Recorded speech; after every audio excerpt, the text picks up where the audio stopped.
Hai,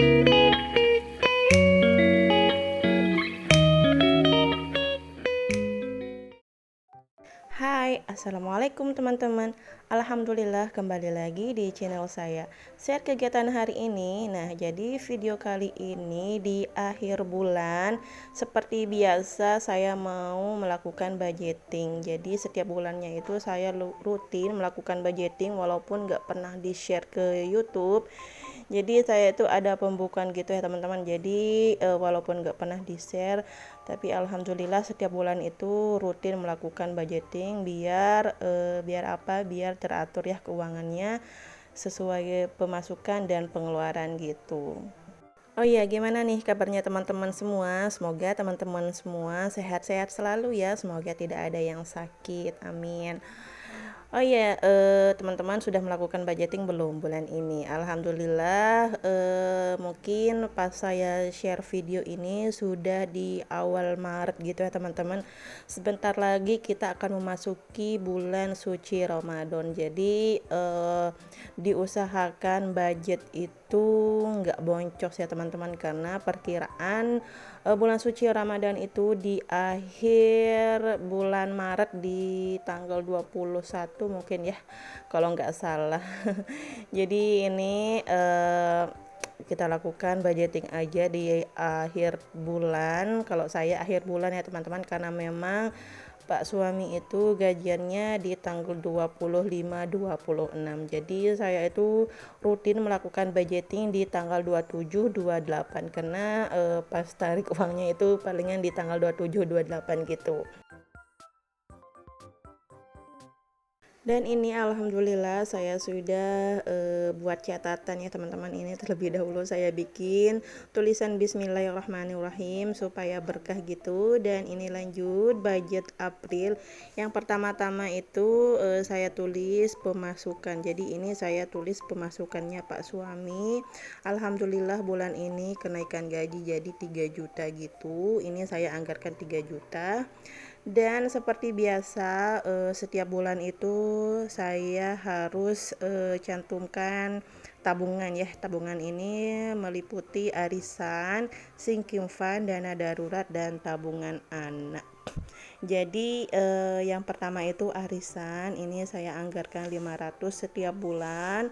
Dan sinking fund alhamdulillah ada kenaikan gaji, jadi ini saya taruh langsung aja 200.000. Dan kemudian dana darurat 200.000.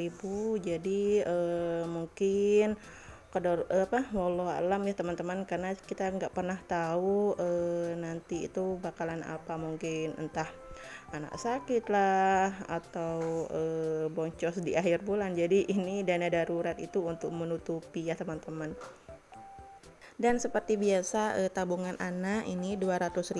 Jadi saya nabungnya itu di sekolahannya Kakak Azizan. Jadi setiap bulan itu saya anggarkan 200 dari gaji Pak suami.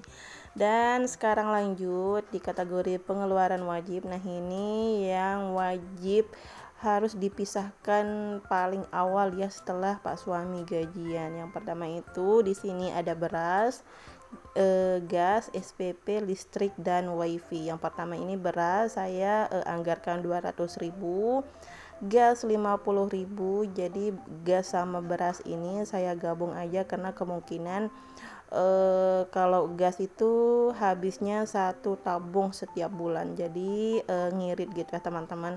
Biasanya kalau beras itu selalu boncos. Jadi ini untuk gas, sisa uang gas itu bisa saya belikan untuk beras gitu ya sisanya.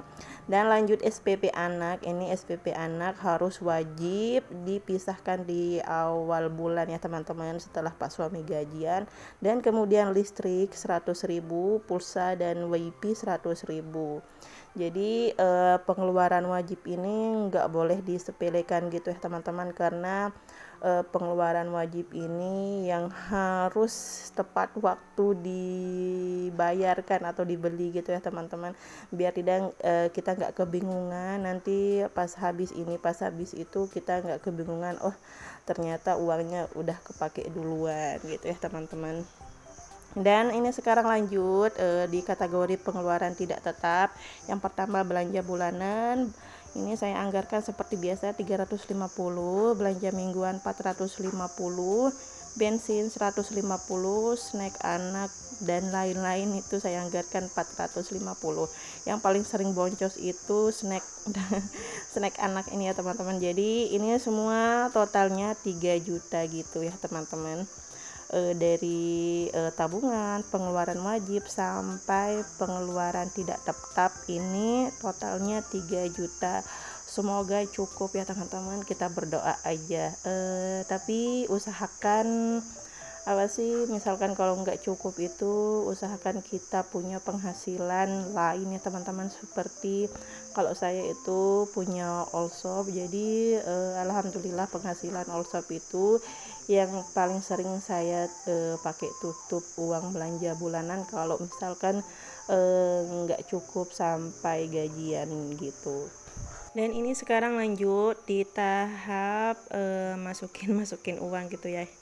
Ini paling menyenangkan karena lihat yang merah-merah dan biru-biru masuk ke dalam dompet. Tapi setelah masuk dalam dompet itu, setelah kita pisah-pisahkan, jadi nggak begitu banyak ya teman-teman, karena sudah ada budgetnya masing-masing setiap pos.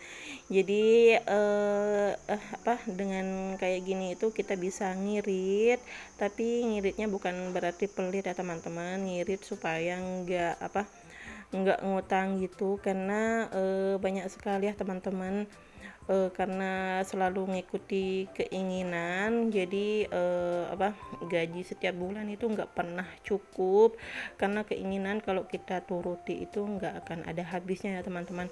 Beda dengan kebutuhan, kalau kita utamakan kebutuhan itu insya Allah gaji seberapapun banyaknya insya Allah akan cukup. Dan kita juga ada tabungan gitu ya teman-teman. Jadi usahakan kalau saya sih harus rutin ya melakukan budgeting setiap bulannya, supaya kita bisa mengontrol pengeluaran kita sesuai pemasukan kita. Jadi kita nggak seenaknya mengeluarkan uang. Jadi pas kita mau pakai uang, oh ternyata sisa segini, jadi kita bisa kontrol ya teman-teman. Jadi kenapa saya melakukan budgeting setiap bulan, karena saya itu ingin sekali menghindari yang namanya hutang ya teman-teman. Maaf ya teman-teman, di sini saya share video seperti ini bukan berarti saya ria ataupun gimana ya teman-teman. Ini saya mau memberikan informasi, dan siapa tahu ini jadi inspirasi teman-teman semua. Semoga teman-teman semua bisa mencontoh, ternyata oh seperti ini ya cara mengatur keuangan setiap bulan supaya terkontrol, supaya pengeluaran kita itu nggak boncos. Jadi harus rutin ya melakukan budgeting setiap bulannya, supaya pas kita mau beli ini beli itu ternyata budget saya tinggal segini. Jadi itu akan membuat kita lebih hemat lagi ya teman-teman. Jadi hemat itu bukan berarti pelit, hidup sederhana itu bukan berarti miskin ya teman-teman. Oke teman-teman, sampai di sini dulu ya video dari saya. Semoga teman-teman semua terinspirasi. Assalamualaikum warahmatullahi wabarakatuh. Dadah.